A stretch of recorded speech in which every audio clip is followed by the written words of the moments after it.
यशोधानन्दन व्रजन रञ्जन यामुनतीरा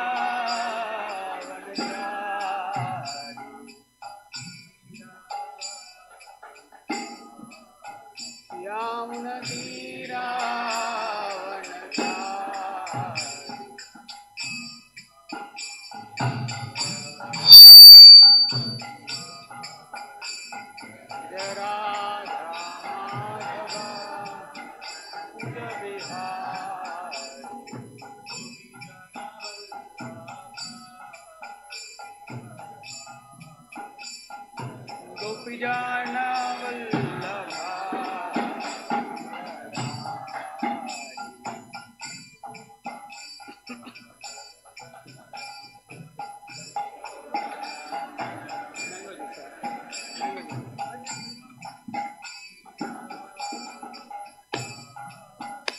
यामुनतीरा वर्णचारी English Tamil तीरा वर्णचारी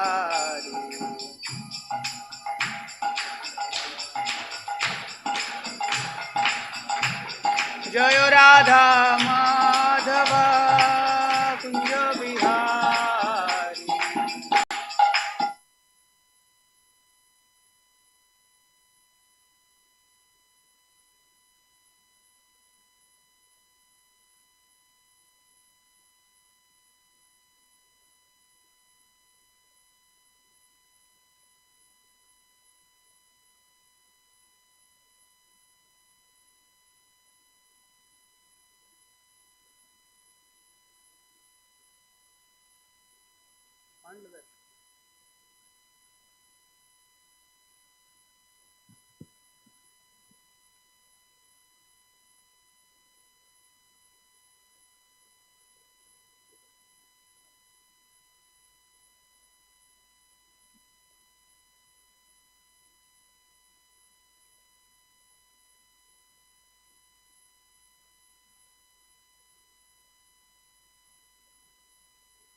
हरे कृष्ण।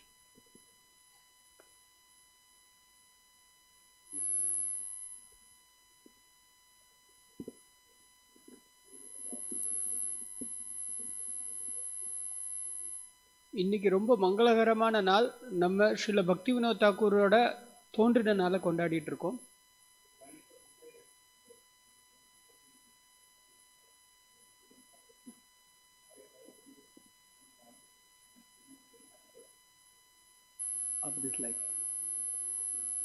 அவரோட எனக்கு இந்த நாளில் பேசுறதுக்கு வாய்ப்பு கிடைச்ச உடனே நான் அவரோட வாழ்க்கையில் சில முக்கியமான விஷயங்கள்லாம் பேசலாம் அப்படின்னு குறிப்பு எடுக்க ஆரம்பித்தேன்.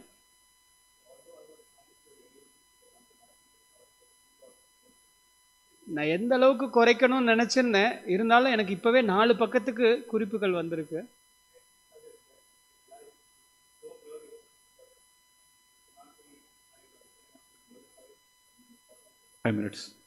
இதுல இருந்து நம்ம என்ன தெரிஞ்சுக்கலாம்னா, அவரோட வாழ்க்கை அவ்வளோ முக்கியத்துவம் வாய்ந்தது. நம்மளால 45 நிமிஷத்துல புகழ்ந்து முடிச்சிட முடியாது. So although all these points are significant, we'll still try to discuss the even more significant aspects of it. அவரோட வாழ்க்கையில ரொம்ப ரொம்ப முக்கியமான விஷயங்கள் எல்லாமே ரொம்ப முக்கியத்துவம் வாய்ந்தது அவரோட வாழ்க்கை. அதுல இருந்து நம்ம ஒரு சில விஷயங்களை நம்ம புகழ முயற்சி பண்ணுவோம். So normally we celebrate the appearance day of our acharyas, and there's a reason behind that. நம்ம ஆச்சாரியர்கள் தோன்றின நாட்களை கொண்டாடுறோம், அதுக்கு ஒரு காரணமும் இருக்கு பின்னணியில. And the reason is the importance of these acharyas in our present life. இது காரணம் என்னன்னா, நம்ம வாழ்க்கை, நம்மளோட இப்போதைய வாழ்க்கையில ஆச்சாரியர்களோட முக்கியத்துவம். Srila Bhaktivinoda Thakur appeared almost 185 years back. Srila Bhaktivinod Thakur கிட்டத்தட்ட 185 வருஷத்துக்கு முன்னாடி தோன்றினார். So we are separated from him materially speaking, in this mundane speaking in mundane sense, by almost 200 years. நம்ம பௌதிகமான பார்வையில பார்த்தா கிட்டத்தட்ட நம்ம 200 வருஷம் அவர்கிட்ட இருந்து பிரிஞ்சு இருக்கோம் நம்ம. But still his life and the contribution that he has given is having a significant impact in our life. ஆனாலும் அவர் செஞ்ச விஷயங்கள் நம்ம வாழ்க்கையில மிக மிக முக்கியமான விளைவுகள் தாக்கத்தை ஏற்படுத்தியிருக்கு. Acharyas like Srila Bhaktivinoda Thakur, Srila Bhakti Siddhanta Saraswati, our own Srila Prabhupada, they appear, can say, only once in a day of Brahma, just like the Lord appears once in a day of Brahma. நம்ம ஸ்ரீல பக்திவினோட தாக்கூர், ஸ்ரீல பக்தி சித்தாந்த சரஸ்வதி தாக்கூர், நம்மளோட பிரபுபாதர், இந்த மாதிரியான ஆச்சாரியர்கள் கிருஷ்ணர் தோன்ற மாதிரியே பிரம்மாவோட நாள்ல ஒரே ஒரு முறை தான் தோன்றுறாங்க. And they come only for the purpose of saving us from this forest of material life. அவங்க நம்மளை இந்த பௌதிகமான சம்சார வாழ்க்கைங்கிற காட்டுல இருந்து நம்மளை காப்பாத்துறதுக்காக தான் வர்றாங்க. So if we can imagine, if we are in a forest and daytime itself, dense forest is very dangerous. பகல் நம்ம ஒரு அடர்ந்த காட்டுல இருக்கிற மாதிரி நம்ம கற்பனை பண்ணிக்கலாம். பகல் நேரத்திலேயே அது அபாயகரமானது. And in night it's almost impossible to survive. இரவு நேரம் கிட்டத்தட்ட வாழ்றதுங்கிறதே கஷ்டம். And this material world is equivalent to such a dangerous dark forest life. இந்த பௌதிக வாழ்க்கையும் கிட்டத்தட்ட அந்த மாதிரியான அபாயகரமான ஒரு காட்டு வாழ்க்கைக்கு ஒப்பிடப்படுது. Because we have been here for millions of lifetimes, we have got used to it. நம்ம இங்க பல லட்சக்கணக்கான பிறவிகளா இங்க இருக்கோம். நம்ம இதுக்கு பழகிக்கிட்டோம். Just like a forest animal. ஒரு காட்டு மிருகம் மாதிரி. But this place is full of danger and acharyas come to liberate us. இந்த இடம் முழுக்க அபாயங்கள் நிறைஞ்சது. ஆச்சாரியர்கள் நம்மளை இங்கிருந்து விடுவிக்கிறதுக்காக காப்பாத்துறதுக்காக வர்றாங்க. And this mercy that the acharyas provide to us just by appearing within this material world itself is a great reason for us to celebrate their appearance occasion. ஆச்சாரியர்கள் இந்த பூமியில தோன்றதுக்கு காரணமே கருணை. அந்த ஒரு விஷயமே அவங்களோட தோற்றத்தை நம்ம அவங்க தோன்ற நாளை கொண்டாடுறதுக்கு ஒரு மிக முக்கிய காரணமா இருக்கு. Of course we are insignificant, so we cannot glorify him as much as he should be glorified. நம்ம ரொம்ப என்ன சொல்ற, நம்ம ஒண்ணுமே இல்லாதவங்க, ரொம்ப முக்கியத்துவம் இல்லாதவங்க. அதனால நம்ம அவரை எவ்வளவு புகழணுமோ அந்த அளவுக்கு நம்மளால நிச்சயமா புகழ முடியாது. But still we try in our insignificant attempt to glorify him. நம்மளோட தகுதி இல்லாத இந்த முயற்சியில நம்ம அவரை புகழ்றதுக்கு முயற்சி பண்ணுவோம். So the glorification is to please him. நம்ம புகழ்றது அவர் திருப்திப்படுத்துறதுக்காக. And not merely by discussing the chronicles, the chronology of his life, the best way of glorification is to follow his instructions. அவரோட வாழ்க்கையில நடந்த விஷயங்களை மட்டும் வரிசைப்படியா பேசுறது அவரை புகழ்றது கிடையாது. அவரோட உபதேசங்களை பின்பற்றுறது தான் உண்மையிலே அவரை புகழ்றது. So we will see in due course of time Srila Bhaktivinoda Thakur's contribution to the Vaishnava world. நம்ம இனி வரப்போற சமயத்துல நம்ம வைஷ்ணவ உலகத்துக்கு ஸ்ரீல பக்திவினோத தாக்கூர் என்னெல்லாம் கொடையா கொடுத்திருக்கார் அப்படிங்கறத பார்ப்போம். And if we see his life is his pranam mantra is there, and we can see significant aspects of his life which justify or which give importance to the pranam mantra. அவரோட பிரணாம மந்திரத்துல இருக்கிற மாதிரி அவரோட வாழ்க்கையும் எவ்வளவு முக்கியத்துவம் வாய்ந்தது, அவரோட பிரணாம மந்திரத்துக்கும் வாழ்க்கைக்கும் எவ்வளவு முக்கியத்துவம் வாய்ந்தது தொடர்பு நம்ம பார்க்க முடியும். During Chaitanya Mahaprabhu's time, the most prominent of our Gaudiya Vaishnava acharyas were the 6 Goswamis. Chaitanya மகாபிரபுவோட காலத்துல நம்ம கௌடி சம்பிரதாயத்துக்கு இருந்த முக்கியமான ஆச்சாரியர்கள் 6 கோஸ்வாமிகள். And of course there was Swarup Damodar Goswami, Ramananda Raya also. Like that many devotees were there. அதுக்கப்புறம் ஸ்வரூப் தாமோதர கோஸ்வாமி, ராமானந்த ராயர், இவங்களும் கூட இந்த மாதிரி நிறைய ஆச்சாரியர்கள் இருந்தாங்க. But primarily the 6 Goswamis are glorified because they spread the glories and instructions of Chaitanya Mahaprabhu to all of us. முக்கியமா 6 கோஸ்வாமிகள் புகழப்படுறாங்க. ஏன்னா அவங்க ஸ்ரீ சைத்தன்ய மகாபிரபுவோட உபதேசங்களை எல்லா இடத்துக்கும் எடுத்து சென்று பரப்புனாங்க. And if we see over a period of, historically speaking, over a period of time, the teachings of Chaitanya Mahaprabhu had diminished. அதுக்கப்புறம் காலப்போக்கில் சைத்தன்ய மகாபிரபுவோட இந்த உபதேசங்கள் மறைஞ்சு போச்சு. So these instructions, these principles, the Gaudiya Vaishnava system was being followed, but by very limited set of devotees. It was not very prevalent. இந்த கௌடிய தத்துவம் பின்பற்றப்பட்டது, ஆனா ரொம்ப ரொம்ப ரொம்ப குறைவான மக்களால. So after the 6 Goswamis, then there was Srila Vishwanath Chakravarti Thakur, then Narottam Das Thakur, then Baladev Vidyabhushan, and after that there was a huge gap. இது மாதிரி 6 கோஸ்வாமிகளுக்கு அப்புறம் பலதேவ வித்யாபூஷன் வரைக்கும் இருந்தாங்க, ஆச்சாரியர்கள் இருந்தாங்க, நரோத்தம் தாஸ் தாக்கூர் இந்த மாதிரி. ஆனால் பலதேவ வித்யாபூஷனுக்கு அப்புறம் பெரிய ஆச்சாரியர்கள் யாரும் இல்லை. That gap was almost 100 years. அந்த இடைவெளி கிட்டத்தட்ட 100 வருஷம் ஆச்சு. And the acharyas who came after the 6 Goswamis, they were practicing and they wrote several works also. கோஸ்வாமிகளுக்கு அடுத்து வந்த ஆச்சாரியர்கள் நிறைய பயிற்சி பண்ணாங்க, நிறைய புஸ்தகங்களும் எழுதினாங்க. But the time was not conducive for a large scale spread of Krishna consciousness. ஆனா அப்ப இருந்த காலகட்டம் இந்த சைத்தன்ய மகாபிரபுவோட உபதேசங்களை பரப்புறதுக்கு உகந்ததா இல்லை. And the desire, the intense desire of Chaitanya Mahaprabhu was revived by Srila Bhaktivinoda Thakur. Chaitanya மகாபிரபுவோட அந்த the desire to fulfill the desire of Chaitanya Mahaprabhu, that fulfillment was revived by Srila Bhaktivinoda Thakur. அந்த சைத்தன்ய மகாபிரபு ஆசையை நிறைவேற்றணும் அப்படிங்கிற எண்ணம், அந்த விருப்பம் ஸ்ரீல பக்திவினோத தாக்கூரால நிறைவேற்றப்பட்டது. So if you see, after the 6 Goswamis, the whole preaching mood started with Srila Bhaktivinoda Thakur.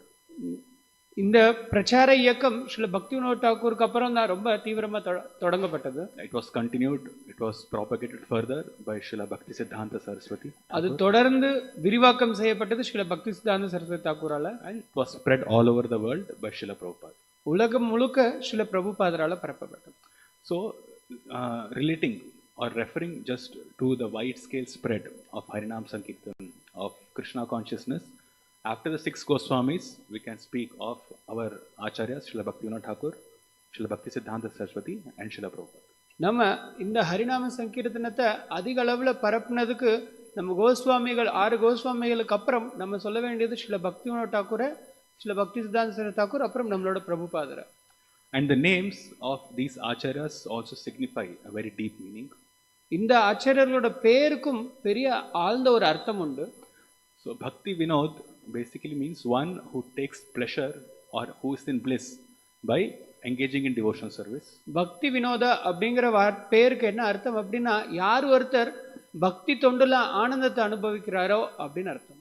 And Bhakti Siddhanta means one who establishes the principles of pure devotional service with proper philosophical understanding. பக்தி சித்தாந்தம் அப்படின்னா யார் ஒருத்தர் சரியான தத்துவத்தின் அடிப்படையில் பக்தி தத்துவத்தை நிலைநிறுத்துறாங்களோ அப்படின்னு அர்த்தம். And Bhakti Vedanta is the culmination of all the Vedic instructions is devotional service, pure devotional service. பக்தி வேதாந்த அப்படிங்கிற வார்த்தைக்கு பேருக்கு என்ன அர்த்தம் அப்படின்னா, வேதங்களோட முடிவு பக்தி, பக்தி தத்துவம் அதுதான் அப்படின்னு அர்த்தம். So if we see hierarchically the way in which these acharyas appeared, Bhakti Siddhanta came from Bhakti Vinod. நம்ம இவங்க ஆச்சாரியர்கள் தோன்றின வரிசைப்படி பார்த்தோம்னா பக்தி சித்தாந்த பக்தி வினோதில இருந்து தோன்றுறது. Because the bliss of devotional service comes from proper philosophical understanding of pure devotional service. ஏன்னா இந்த பக்தியோட பக்தி தொண்டோட ஆனந்தம் அது என்னன்னா அந்த பக்தி சித்தாந்தத்துல இருந்து வருது. The proper philosophical understanding of சரியான அந்த பக்தி தத்துவத்தை நம்ம புரிஞ்சுக்கிறது மூலமா பக்தியோட ஆனந்தம் வருது. And the conclusive study of Vedanta leads to proper Siddhanta. So that is Bhakti Vedanta. பக்தி வேதாந்தம் அதாவது சரியான முறையில் இந்த வேதங்களை படிச்சு அதை புரிஞ்சுக்கிறது நம்மள சரியான சித்தாந்தத்துக்கு கூட்டிட்டு போறது. So our parampara is descending parampara. It comes from top to down, from Krishna to us. நம்மளோட பரம்பரை மேல இருந்து கீழே கிருஷ்ணர் கிட்ட இருந்து வர்றது. So Bhakti Siddhanta came from Bhakti Vinod and Bhakti Vedanta comes from Bhakti Siddhanta in that understanding. So இந்த மாதிரி புரிஞ்சுக்கிறப்போ பக்தி வினோதா கிட்ட இருந்து பக்தி சித்தாந்தம் வர்றது, பக்தி வேதாந்தா பக்தி சித்தாந்தம் கிட்ட இருந்து வருது. So when we approach from our point of view, it's first is Srila Prabhupada, who is Bhakti Vedanta Swami. நம்மளோட பார்வையில இருந்து பார்க்குறப்போ முதல்ல நம்மளோட ஸ்ரீல பிரபுபாதர் பக்தி வேதாந்த சுவாமி. Through him we approach Bhakti Siddhanta Saraswati. அவர் மூலியமா நம்ம ஸ்ரீல பக்தி சித்தாந்த Saraswati Thakur அணுகுறோம். Through him we approach Srila Bhaktivinoda Thakur. அவர் மூலியமா நம்ம Srila Bhaktivinoda Thakur அணுகுறோம். So what it basically means is, by understanding the conclusion of the scriptures, which is Bhakti Vedanta, we come to the proper understanding, proper philosophical basis of pure devotional service, இதை which is எப்படி Bhakti Siddhanta. புரிஞ்சுக்கிறதுனா இந்த வேதங்களோட முடிவு பக்தி வேதாந்தம், அதாவது அதன் மூலியமா நம்ம என்ன பண்றோம், சரியான தத்துவ முடிவுக்கு வரோம், பக்தி சித்தாந்தத்துக்கு வரோம். And from Bhakti Siddhanta, when pure devotional service is performed with proper philosophical understanding, then we attain the bliss of devotional service, who is Bhaktivinoda. இந்த தூய பக்தி தொண்டு எப்ப சரியான சித்தாந்தத்தோட சரியான தத்துவ அறிவோட செய்யப்படுதோ அப்போ நம்ம பக்தி தொண்டுல தூய அந்த ஆனந்தத்தை அனுபவிக்கிறோம். அது பக்தி Vinod. So this is the significance, and it's actually explained in Sri Bhaktivinoda Siddhanta Vaibhav. இந்த விஷயம் ஸ்ரீ பக்தி சித்தாந்த வைபவத்துல விவரிக்கப்பட்டிருக்கு. And now this is the significance of the name itself. So even the names which were incidentally given, the names of these personalities were arranged or given at certain point of time in their lives, but they have a very deep spiritual significance as we discussed. இந்த மூன்று பெயர்கள் கூட அவங்களோட வாழ்க்கையில வெவ்வேறு கட்டத்துல அவங்களுக்கு வழங்கப்பட்டது. ஆனாலும் அது எல்லாத்துக்குமே ரொம்ப முக்கியத்துவம் உண்டு, ஒண்ணுக்கு ஒன்று தொடர்புடையதாகவும் முக்கியத்துவம் வாய்ந்ததாகவும் இருக்கு. Now coming to the life of Srila Bhaktivinoda Thakur, நம்ம ஸ்ரீல பக்திவினோத் தாக்கூரோட வாழ்க்கைக்கு வரும்போது இப்போ the time of his appearance was also very critical. அவர் தோன்றின அந்த காலகட்டம் கூட ரொம்ப கடினமானதாவே இருக்கு. If we go back 200 years, நம்ம 200 வருஷத்துக்கு முன்னாடி இருந்த அந்த காலகட்டத்துக்கு போகும்போது the social setup at that time was very difficult. அப்போ இருந்த அந்த சமுதாய அமைப்பு ரொம்ப கஷ்டமானதா இருந்தது. The British influence was there, and they were decrying or they were suppressing the Vedic culture. பிரிட்டிஷாரோட தாக்கம் நிறைய இருந்தது. அவங்க வேத கலாச்சாரத்தை கீழே அமுக்கிட்டு இருந்தாங்க. Gurukulas were being closed and their system of education was being propagated. குருகுல கல்வி முறை ஒழிக்கப்பட்டு அந்த மேற்கத்திய கல்வி முறை புகுத்தப்பட்டது. And Vedic culture, or so called Hindu dharma, varnashrama dharma, was minimized, and Christianity was being propagated. வேத கலாச்சாரம், அந்த பேரளவிலான வர்ணாசிரமம் இதெல்லாமே நசுக்கப்பட்டு கிறிஸ்துவ கலாச்சாரம் பரப்பப்பட்டு இருந்தது. And because of plundering of Indian resources, of Bharata's resources by the Muslims for 800 years and almost 150 years by the British, people were not philosophically oriented. கிட்டத்தட்ட 800 வருஷங்களால முஸ்லிம்களால கொள்ளையடிக்கப்பட்டு இப்போ 150 வருஷமா பிரிட்டிஷ்காரங்களால கொள்ளையடிக்கப்பட்டு இந்தியாவில் இருந்த மக்கள் பெருசா தத்துவ ரீதியான மனப்பான்மை கொண்டவங்களா இல்லை. The spiritual knowledge which was prevalent in our culture, Vedic culture, was diminished, was getting suppressed, and several cases it was lost. நம்ம இந்தியாவில் இருந்த அந்த அந்த தத்துவ அறிவு கலாச்சாரம் அது கிட்டத்தட்ட மறக்கப்பட்டது, நிறைய இடங்கள்ல அது காணாமே போயிடுச்சு. And people are more concerned about meeting their necessities than engaging in spiritual life. மக்கள் பக்தி வாழ்க்கையில ஈடுபடுறதை விட அவங்களோட வாழ்க்கை தேவைகளை பூர்த்தி பண்றதுக்கு தான் நிறைய முக்கியத்துவம் கொடுத்தாங்க. So people were not philosophically oriented, or of course the culture was still there. We are making a general statement. கலாச்சாரம் இருந்தது, நம்ம பொதுவா பேசுறோம் இப்போ நம்ம. But compared to how it was in previous ages when dharmic kings were there, everybody was following the duties of their varna ashrama properly. They knew the goal of their life. So all that understanding was completely minimized. நம்ம அந்த தார்மீகமான ராஜாக்கள் ஆட்சி பண்ணப்போ எப்படி வர்ணாசிரம கடமைகள் எல்லாரும் ஒழுங்கா செஞ்சாங்களோ அந்த அளவுக்கான விஷயங்கள் இப்ப இல்ல, அதெல்லாமே குறைஞ்சிருக்கு. And Gaudiya Vaishnavism was also in a very miserable situation, unfortunately. துரதிருஷ்டவசமா Gaudiya வைஷ்ணவம் ரொம்ப மோசமான ஒரு சூழ்நிலையில் இருந்தது அப்போ. So Vaishnavism was considered as a sex cult. வைஷ்ணவம் ஒரு பாலுறவு சார்ந்த வாழ்க்கையா கருதப்பட்டது. Because Chaitanya Mahaprabhu's Gaudiya Vaishnava philosophy itself, the highest goal to attain is to take part in the Raslila pastimes of Krishna with his gopis. Chaitanya மகாபிரபுவோட அந்த கலாச்சாரம் இதுல இருக்கிறதுலே உயர்ந்தது எது கருதப்பட்டதுன்னா ஸ்ரீ கிருஷ்ணரோட ராஸ்லீலையில பங்கு கொள்றது தான் அப்படின்னு சொல்லி கருதப்பட்டது. So this is the culmination or the topmost level of the system of Vaishnavism that Gaudiya Vaishnavas follow. இந்த கௌடிய வைஷ்ணவத்துல இதுதான் உயர்வான விஷயமா நம்ம பின்பற்றுறோம். But this has strong basis in philosophy, in Vedanta, and then from that, when the heart is completely purified, through the following the process of pure devotion service, then one can attain to that highest spiritual level. ஆனா இந்த முடிவு இதுக்கு ஆழ்ந்த தத்துவ அறிவும் புலன் கட்டுப்பாடு இந்த பக்தி தொண்டுல பயிற்சி பண்றப்போ அதுக்கு அடுத்து அந்த உச்சமான நிலையை நம்மளால அடைய முடியும். But people or those whose hearts were not were completely contaminated, they took up to this Gaudiya Vaishnavism, but because their hearts were not purified, they engaged in illicit sexual activities, thinking oneself as Krishna and the women as gopis. ஆனா யார் ஒருத்தரோட இதயம் முழுச தூய்மை அடையலையோ முழுக்க களங்கம் அடைஞ்சிருந்ததோ அவங்க நான் இந்த தத்துவத்துல நான் பெரிய ஆள், கௌடிய வைஷ்ணவத்தில் நான் பெரிய ஆள் அப்படின்னு சொல்லிட்டு அவங்க தன்னையே கிருஷ்ணரை நினைச்சு மற்ற பெண்கள் அனுபவிக்க ஆரம்பிச்சாங்க, அவங்கள கோபிகள் அப்படின்னு சொல்லிட்டு. So this spread in a very in specific areas where Gaudiya Vaishnavism was prominent. This kind of the degradation was going on in the name of Gaudiya Vaishnavism. எங்கெல்லாம் கௌடிய வைஷ்ணவம் பரவி இருந்ததோ அங்க இந்த மாதிரியான ஒரு மோசமான சூழ்நிலை அந்த அந்த கௌடிய வைஷ்ணவம் பரவி இருந்த இடங்கள் எல்லாமே நடந்துட்டு இருந்தது. So people used to superficially renounce, men used to superficially renounce their life, their material life. They used to take the vesh of Babaji and they thought themselves to have attained the position of Krishna, and they used to pollute other women. இங்க ஆண்கள் வெளிப்புற தோற்றத்துல பாபாஜி வேஷம் எடுத்துக்கிட்டு அவங்க பௌதிக வாழ்க்கையெல்லாம் விட்டுட்டேன் அப்படின்னு சொல்லிட்டு அதுக்கப்புறம் பாபாஜி வேஷம் எடுத்துக்கிறாங்க, அதுக்கப்புறம் தன்னையே கிருஷ்ணன் நினைச்சிட்டு அடுத்த பெண்களை கலங்கப்படுத்துறாங்க.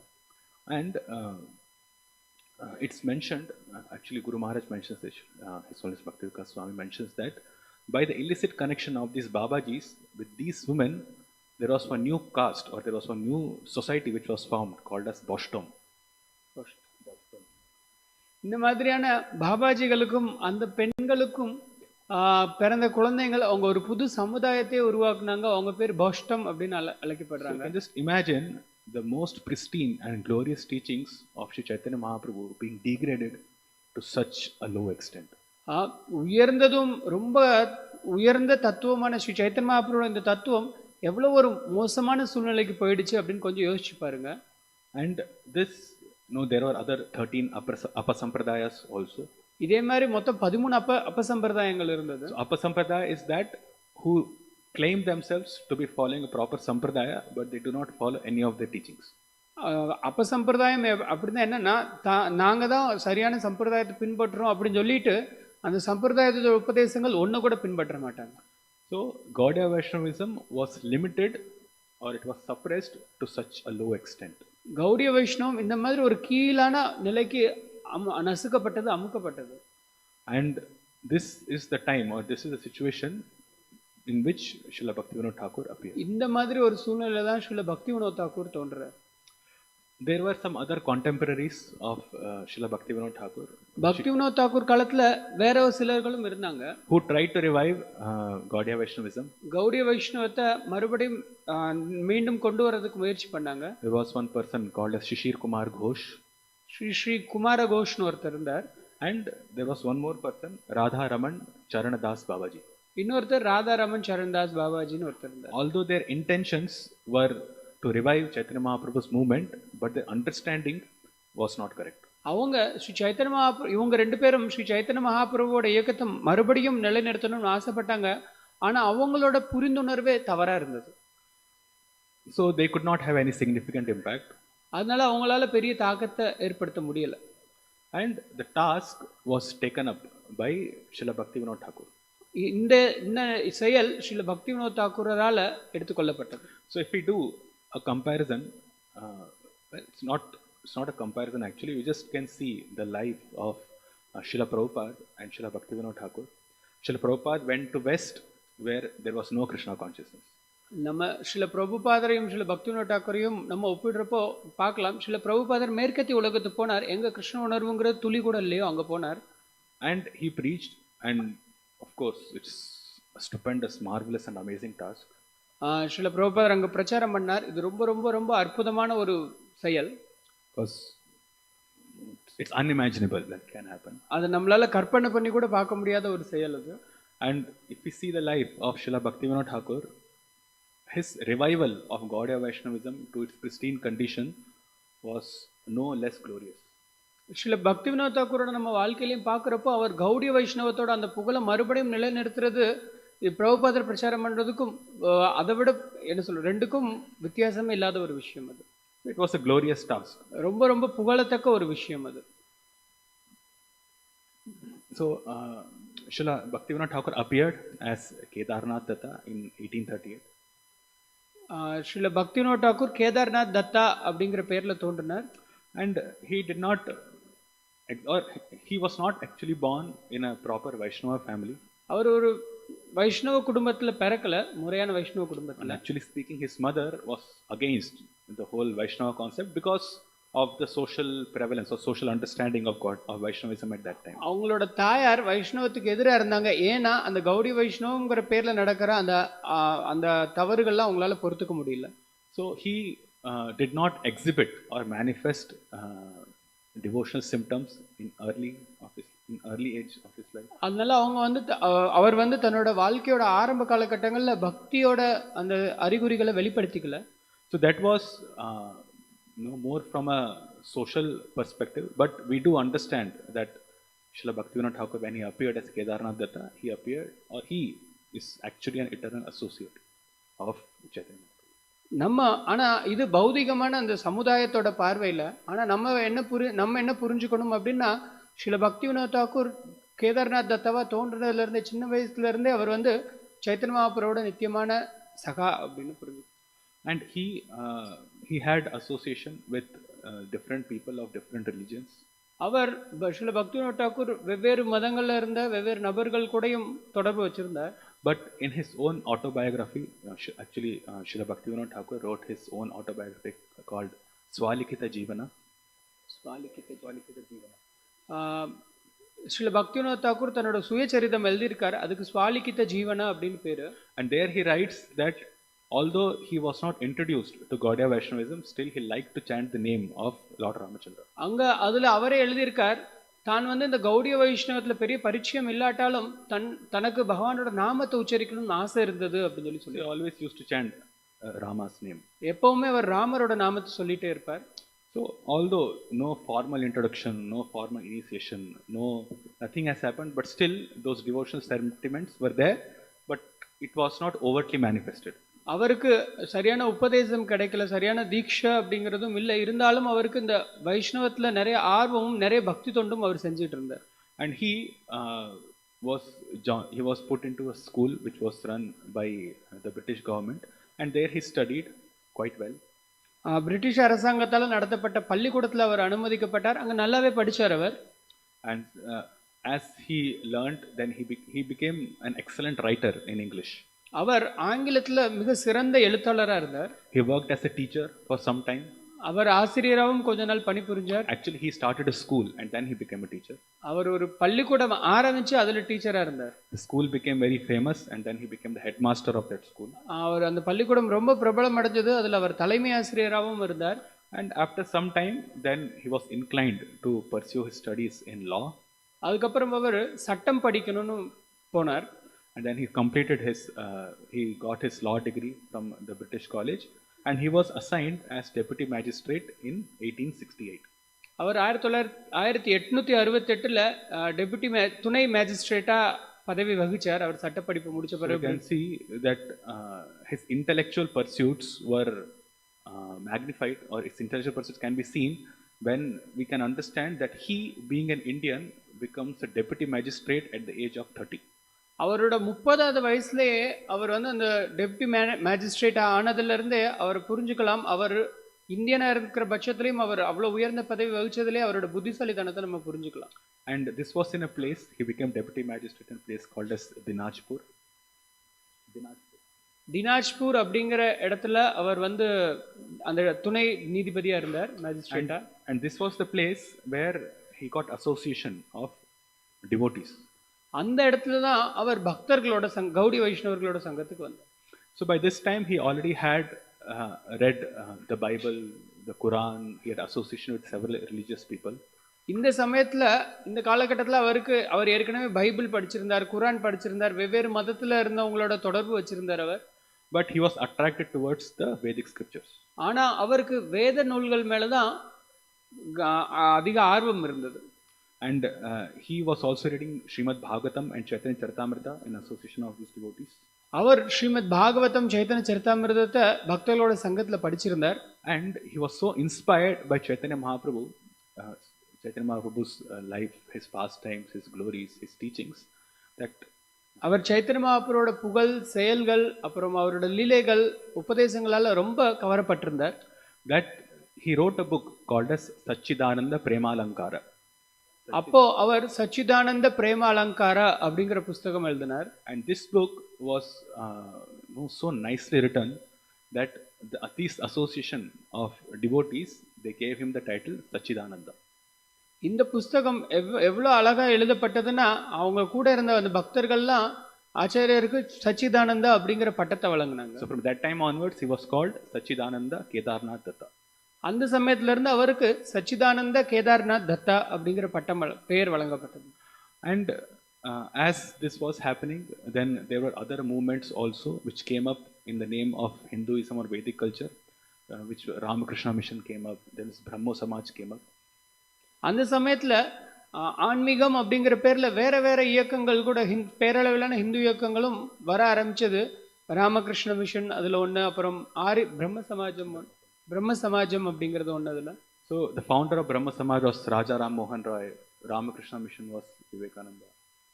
அங்க பிரம்ம சமாஜத்துல ராஜாராம் மோகன் ராயும் ராமகிருஷ்ண மிஷன் விவேகானந்தாவும் நிறுவனாங்க. So Kedarnath Datta had discussions with them and he defeated their understanding. Kedarnath Datta அவங்களோடையும் விவாதிச்சு அவங்களோட புரிந்துணர்வு எல்லாத்தையுமே முறியடிச்சார், தவறு அப்படின்னு நிரூபிச்சார். And he established that their understanding is completely opposite to the Srimad Bhagavatam principles. அவங்களோட முடிவுகள், அவங்க ரெண்டு பேரோட முடிவுகள் எல்லாமே ஸ்ரீமத் பாகவதத்துக்கு முழுக்க தலைகீழானது அப்படிங்கிறதையும் நிரூபிச்சார். And to establish that, he wrote a book called as the Bhagavata, its philosophy, its ethics and its theology. Bhagavata the ethics and theology அப்படிங்கிற புஸ்தகம் எழுதினார் இந்த அவங்களோட முடிவுகள் எல்லாத்தையும் முறியடிக்கிறதுக்காகவே. And this was in 1869. இது 1869. Around 1871 he came to Jagannath Puri. 1871 அவர் ஜெகநாத் புரிக்கு வந்தார். And he became very happy because there were more devotees in Jagannath Puri. அவர் ரொம்ப சந்தோஷமா இருந்தார், ஏன்னா ஜெகநாத் புரியில நிறைய பக்தர்கள் இருந்தாங்க. And he used to like to sit and meditate in the samadhi of Srila Haridas Thakur. அவர் ஹரிதாஸ் தாக்கூரோட சமாதியில அங்க உட்கார்ந்து தியானம் பண்றதுக்கு அவருக்கு ரொம்ப பிடிச்சிருந்தது. And he wrote a poem. அங்க ஒரு கவிதையும் எழுதினார் அவர். And this is where he wrote this famous text that we hear. He reasons ill who tells that Vaishnavas die. When thou art living still in sound, the Vaishnavas die to live, and living try to spread a holy life around. What basically means is those who say that Vaishnavas die, they do not have proper reasoning. அங்க வச்சுதான் அந்த பிரபலமான வாசகத்தை எழுதினார். யார் ஒருத்தர் வைஷ்ணவர்கள் இறந்துட்டாங்கன்னு சொல்றாங்களோ அவங்க சரியாவே எதையுமே புரிஞ்சுக்கல அப்படிங்கிற விஷயம். Because the Vaishnavas always live in their sound, which means their instructions. ஏன்னா வைஷ்ணவர்கள் எப்பவுமே அவங்களோட உபதேசங்கள்ல வாழ்றாங்க. And even when Vaishnavas disappear, they live. வைஷ்ணவர்கள் மறைஞ்சிட்டாலுமே கூட அவங்க வாழ்றாங்க. And as they live, they try to, or they spread the holy name around. அவங்க அப்படி வாழ்றப்பையும் அவங்க திருநாமத்தை எல்லா இடத்துலயும் பரப்புறாங்க. The best example is Srila Bhaktivinoda Thakur himself. அதுக்கு சிறந்த உதாரணம் Srila Bhaktivinod தாக்கூரரே. Because although he is not physically present in midst of us, it's been almost 110 years since he disappeared. இப்போ நமக்கு நடுவுல வெளிப்புற தோற்றத்துக்கு ஸ்ரீல பக்திவினோத் தாக்கூர் நம்ம மத்தியில வாழல, கிட்டத்தட்ட 120 வருஷம் ஆயிடுச்சு இப்போ. But still his teachings or his word is available to us through the medium of Srila Prabhupada. ஆனாலும் அவரோட வார்த்தைகளும் அவரோட உபதேசங்களும் ஸ்ரீல பிரபுபாதரின் மூலமா நமக்கு கிடைச்சிட்டு இருக்கு. And in Puri, from 1971 onwards, Kedarnath Datta, he engaged in intense study of our Gaudiya Vaishnava books. 1871 இருந்து பூரியில ஸ்ரீல கேதார்நாத் தத்தா அவர் நம்ம கௌடிய வைஷ்ணவ புஸ்தகங்கள் எல்லாத்தையுமே ஆழ்ந்து படிக்க ஆரம்பிச்சார். He studied Srimad Bhagavatam with commentary of Sridhar Swami. Sridhar சுவாமியோட ஸ்ரீமத் பாகவத கமெண்ட்ரியை படிச்சார். He studied Shat Sandarbhas. சந்தர்ப்பங்களையும் படிச்சார். the six works of Srila Jiva Goswami. அது ஸ்ரீல ஜீவ கோஸ்வாமியால் எழுதப்பட்ட 6 புஸ்தகங்கள். அது He studied Govinda Bhashya of Baladev Vidyabhushan. Baladev Vidyabhushan எழுதிய Govind பாஷ்யத்தை படிச்சார். He studied Rupa Goswami's Bhakti Rasamrita Sindhu. Srila ரூப கோஸ்வாமியோட பக்தி ரசாமிர்த சிந்துவையும் படிச்சு And முடிச்சார். he also read this Prameya Ratnavali by Baladev Vidyabhushan. Baladev Vidyabhushan எழுதின பிரேமேய ரத்னாவலி அந்த புஸ்தகத்தையும் படிச்சார். So if you see his life, two works had a maximum impact on him. அவரோட வாழ்க்கை படிக்கிறப்போ 2 புஸ்தகங்கள் அவரோட வாழ்க்கையில பெரிய தாக்கத்தை ஏற்படுத்தினது. Of course, Chaitanya Charitamrita was like it enveloped his whole consciousness. That was his life. Chaitanya சரிதாமிர்தம் அவரோட வாழ்க்கை முழுக்க பரவி இருந்தது. And Srimad Bhagavatam and Prameya Ratnavali had an important influence in his life. அவரோட வாழ்க்கையில இந்த ஸ்ரீமத் பாகவதமும் பிரேமேய ரத்னாவளியும் அவரோட வாழ்க்கையில மிகப்பெரிய ஒரு தாக்கத்தை உண்டு பண்ணது. At later point of time, not now, but after I think 1890s, Srila Sarup Damodar Goswami appeared in Srila Bhaktivinoda Thakur's team. இப்போ இந்த சமயங்கள்ல 1890 சமயங்கள்ல ஸ்வரூப் தாமோதர கோஸ்வாமி ஸ்ரீல பக்திவினோத் தாக்கூரோட கனவுல தோன்றினார். And he said that you should write a short form of Srimad Bhagavatam with around 1200 verses based on the philosophy of Chaitanya Mahaprabhu. அவர் என்ன சொன்னார்னா, நீங்க ஸ்ரீமத் பாகவதத்தை எழுதணும் சைத்தன்ய மகாபிரபுவோட உபதேசங்களின் அடிப்படையில். So Chaitanya Mahaprabhu, when speaking to the Mayavadis in Varanasi, he says that all the Shastras, especially the Vedanta Sutra, should be understood in terms of 3 things: Sambandha, Abhidaya and Prayojana.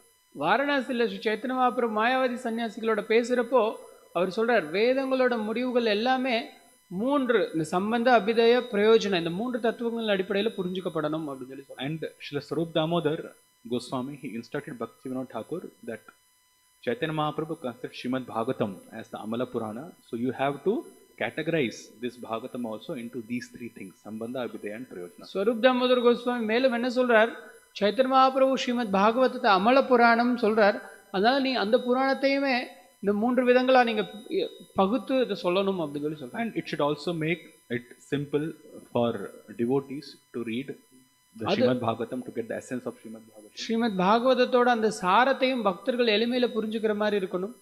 So Srimad Bhagavatam then becomes available to everybody and they can understand the message. Srimad பாகவதமும் எல்லாருக்கும் கிடைக்கும், அவங்களும் அந்த செய்தியை புரிஞ்சுக்கவும் முடியும் அப்படின்னு சொல்லி சொன்னார். So this was one.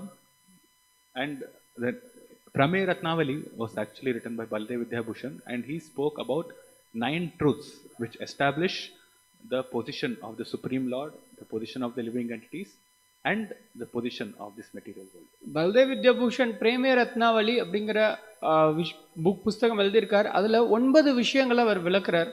அந்த 9 விஷயங்கள்ல பகவானோட நிலைமை என்ன, ஜீவாத்மாக்களோட நிலைமை என்ன, பௌதிக இயற்கையோட நிலைமை என்ன அப்படிங்கிறத விளக்கியிருக்கார்.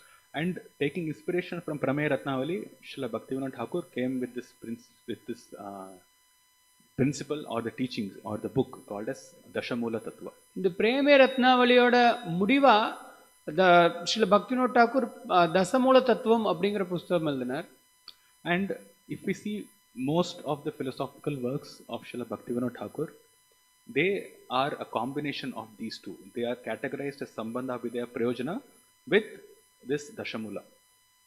ஸ்ரீல பக்திவினோத் தாக்கூரோட புஸ்தகங்கள், அவரோட படைப்புகள் எல்லாமே நம்ம பார்த்தோம்னா இந்த 2 விஷயங்களை அடிப்படையாக வச்சிருக்கும்.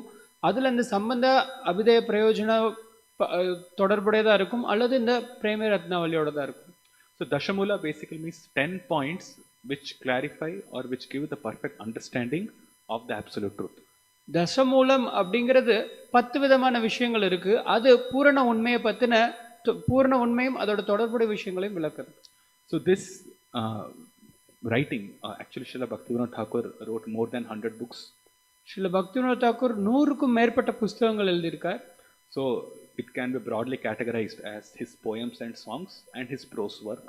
அவரோட செய்யுள் பாடல்கள் அப்படிங்கறத தனியா பிரிக்க முடியும், அவரோட உரைநடை எழுத்துக்கள் அப்படிங்கறதையும் தனியா பிரிக்க முடியும். And in his prose work he gave the entire philosophy of Chaitanya Mahaprabhu as Chaitanya Mahaprabhu desired. அவர் தன்னோட உரைநடை அந்த விஷயங்கள்ல சைத்தன்ய மகாபிரபு எப்படி விருப்பப்பட்டாரோ அதே மாதிரி அவரோட உபதேசங்களை கொடுத்தார். So it was divided into Sambandha Abhidaya Prayojana, and then he wrote several works which establishes pure devotional service with a proper philosophical understanding, and considering social context at that time, this was considered as the most important work.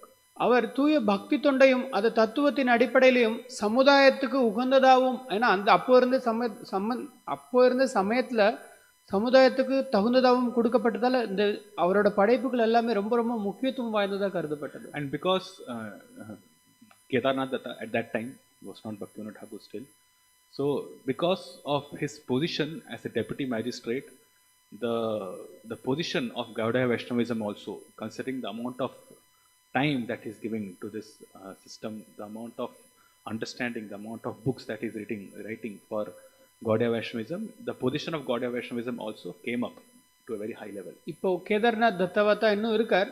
அவர் அந்த துணை நீதிபதியா இருந்ததால அவர் கௌடிய வைஷ்ணவத்துக்கு அவ்வளோ நேரம் செலவழித்து அவ்வளோ புஸ்தகங்கள் எழுதி அதோட முக்கியத்துவத்தை அவ்வளோ பிரச்சாரம் பண்ணதால கௌடிய வைஷ்ணவத்தோட முக்கியத்துவம் ரொம்ப ரொம்ப ரொம்ப அதிகமாக வளர்ந்தது. And this was further continued and preached by Srila Bhakti Siddhanta Saraswati. இது மேலும் ஸ்ரீ பக்தி சித்தாந்த சரஸ்வதி தாக்கூரால் வளர்க்கப்பட்டு பிரச்சாரமும் செய்யப்பட்டது.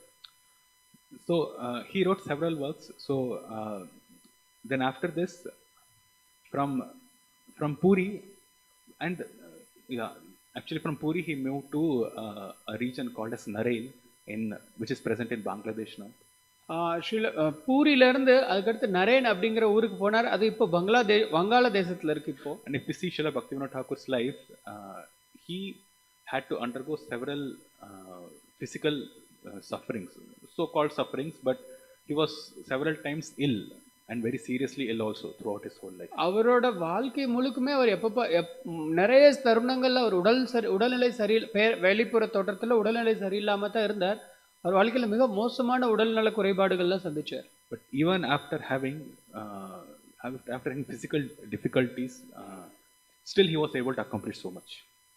அவர் அவ்வளோ உடல் குறைபாடுகள் இருந்தாலுமே உடல்நல குறைபாடுகள் இருந்தாலுமே அவரால் நிறைய சாதிக்க முடிஞ்சது.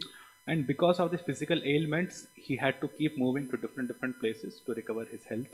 இந்த உடல்நல குறைபாடுகளால் அவர் வெவ்வேறு இடங்களுக்கு போய் தன்னோட ஆரோக்கியத்தை திரும்ப பெறதுக்காக நிறைய இடங்களுக்கு அவர் போனார். So when he went to Narail, then he got initiation from Bipin Bihari Goswami. அவர் நரேன் அந்த இடத்துக்கு போன பிறகு பிபின் பிகாரி கோஸ்வாமி கிட்ட இருந்து தீட்சை வாங்கினார்.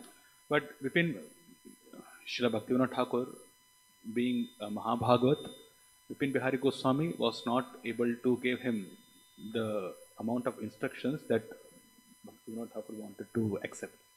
பக்திவினோத் தாக்கூர் மகாபாகவதராக இருந்ததால அந்த பிபின் பிகாரி கோஸ்வாமியினால அவருக்கு தகுந்த மாதிரியான உபதேசங்களை அவர் கொடுக்க முடியல. ஏன்னா அது அவர்கிட்டே அவ்வளோ தகுதி வாய்ந்தவர் கிடையாது.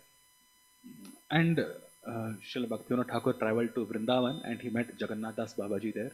அதுக்கப்புறம் பக்திவினோத் தாக்கூர் விருந்தாவனத்துக்கு வந்தார். அங்க ஸ்ரீல ஜெகநாத் தாஸ் பாபாஜி மகாராஜை பார்க்கிறார். And he took shiksha from him.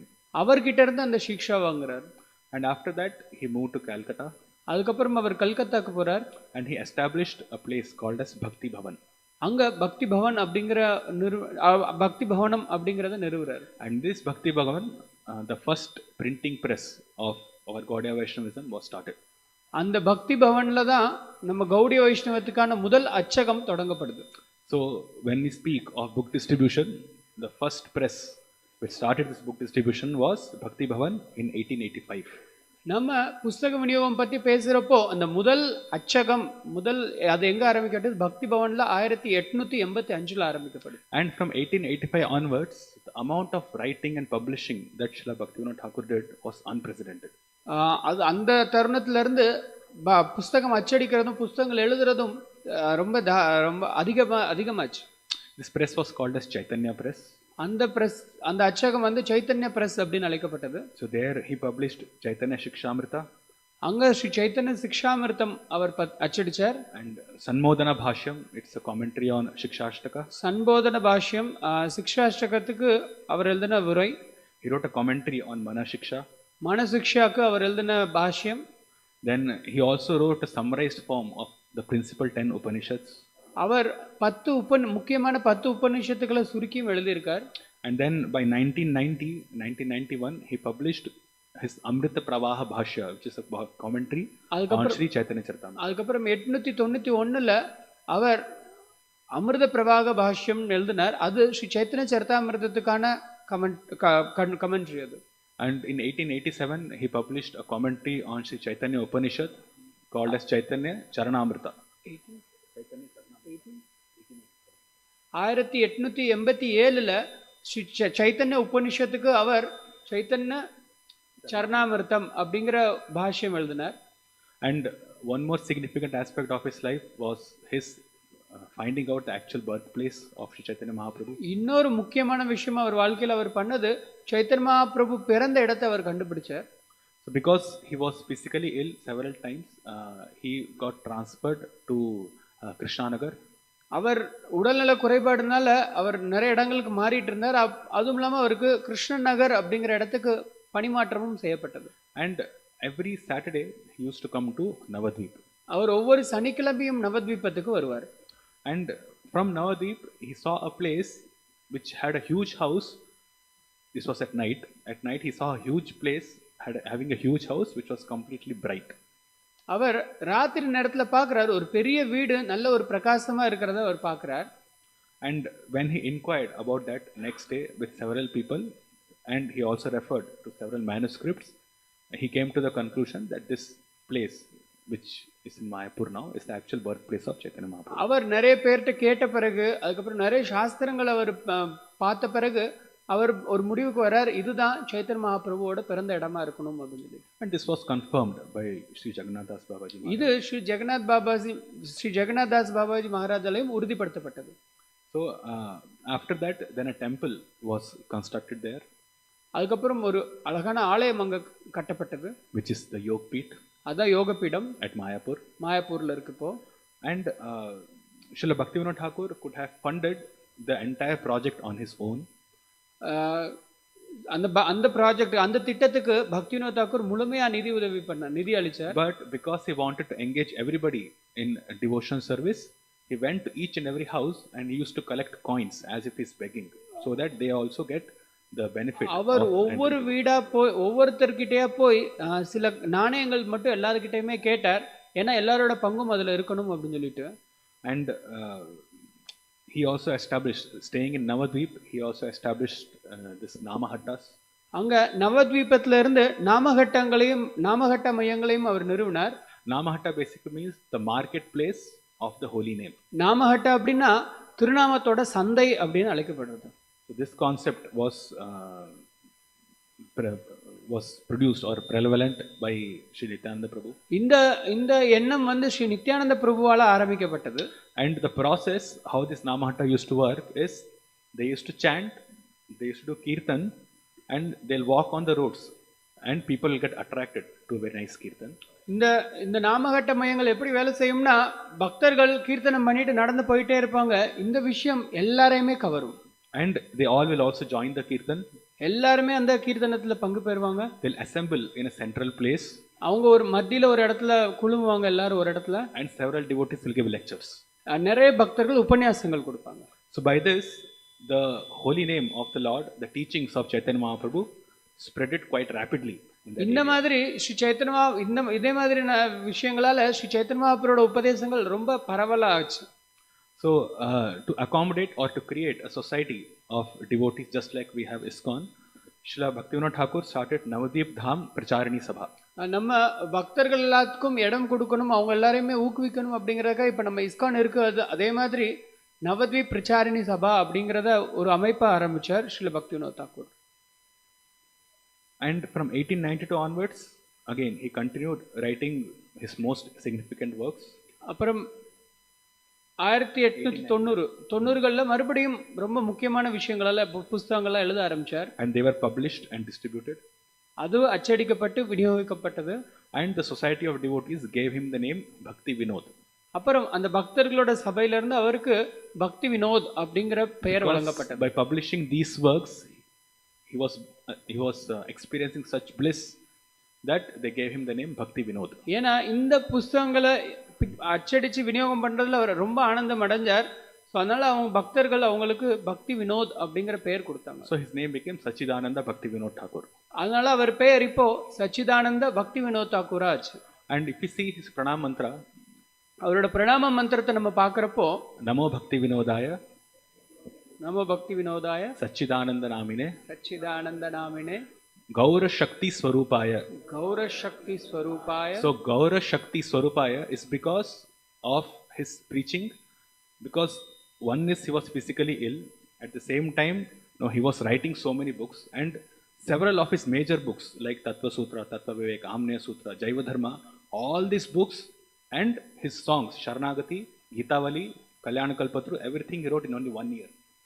அவர் உடல் அளவில் பார்க்குறப்போ ரொம்ப உடல்நல கோளாறுகள் நிறைய இருந்தது அவருக்கு. இருந்தாலும் அவரோட புஸ்தகங்கள் நிறைய புஸ்தகங்கள் ஆம்னேய சூத்ரா, ஜைவ தர்மா, இந்த மாதிரி முக்கியமான பல புஸ்தகங்கள், கல்யாண கல்பத்தரு, சரணாகதி, இந்த மாதிரியான நிறைய பாடல்கள், இது எல்லாத்தையும் அவர் ஒரே வருஷத்துல எழுதி முடிச்சார். So this is possible only by Chaitanya Mahaprabhu's Shakti.